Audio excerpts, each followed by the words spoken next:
millions, it must have seemed like a dream.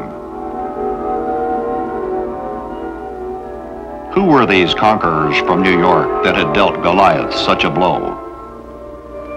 Were they dreamers? Not really, just a football team. This is their story. The first two Super Bowls were won by the NFL's Green Bay Packers. They overwhelmed their AFL opponent and validated the perceived superiority of their league.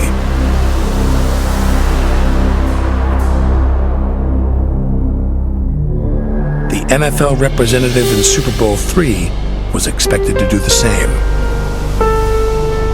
Odds makers had the Baltimore Colts as anywhere from 17 to 22-point favorites.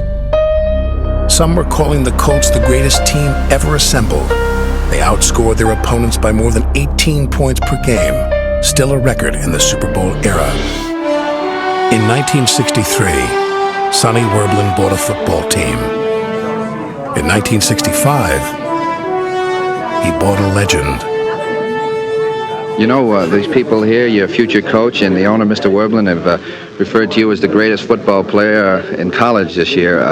You haven't even put on a Jet uniform yet. You already feel a little bit of pressure?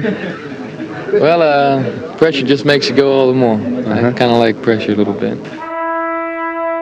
The price to sign Joe Namath was $427,000, an outrageous sum in those days, especially for a player in need of knee surgery before he ever played a down. But all he did is have people around him, and he had no one to control him, no one to tell him he was hurting the team by his image.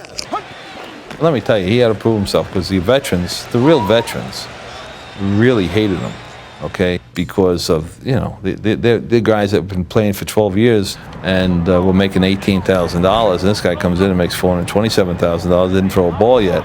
At the Miami Touchdown Club, he would say the words that will forever live in pro football lore. Moments before kickoff, the only voices Namath heard were the ones inside his head. When we were getting ready to walk out as captains for the coin flip, I looked across the field and I saw Johnny and I saw those uniforms. I kind of, for the first time, separated myself from right there and just looked and went back home to Beaver Falls. And we're always the underdog, and it was always that we're inferior. People walked into the stadium, they were either for the American Football League or the National Football League. There wasn't anything in between. Come on, Joe! Most teams that they had played didn't attack them the way we did. Man on man, strength on strength. Ain't no use running wide now. We were beating them that with the first half. That's right. That's a game plan anyway. That's a game plan. We'll stay with it. Make them change. Okay, fine. Behind Boozer's blocking, Snell gained 121 yards while chewing up the clock. Namath didn't even have to throw a pass in the fourth quarter. Joseph, I always called him. I said, I'm going to make you a better quarterback, and you're going to make me a great receiver. The AFL's most feared tandem became Namath to Maynard. Nothing else matters to me. Winning, whether I catch 1 or 10. Nothing else matters. No penalties. Let's get a touchdown up there. Here, get a touchdown. No penalties. Namath, red hot. Everybody thought he'd get killed in this game. He has killed Baltimore so far. That's Snell's been the outstanding runner so far. He's in there. Snell scores.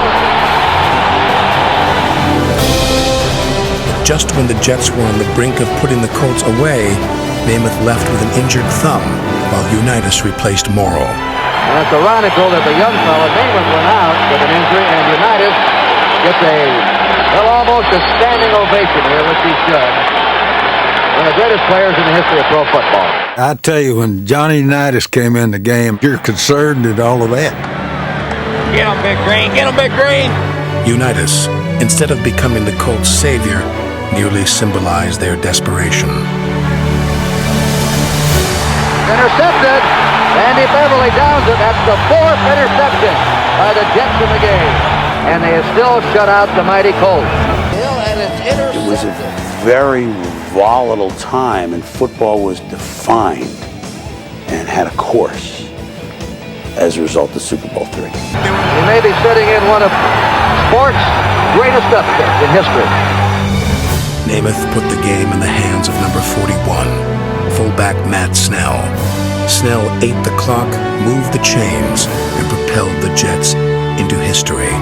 Namath said right after the game his most valuable player choice was Matt Snell. The quarterback who had nearly lost his team by being undisciplined had now won a championship. He was the game's most valuable player.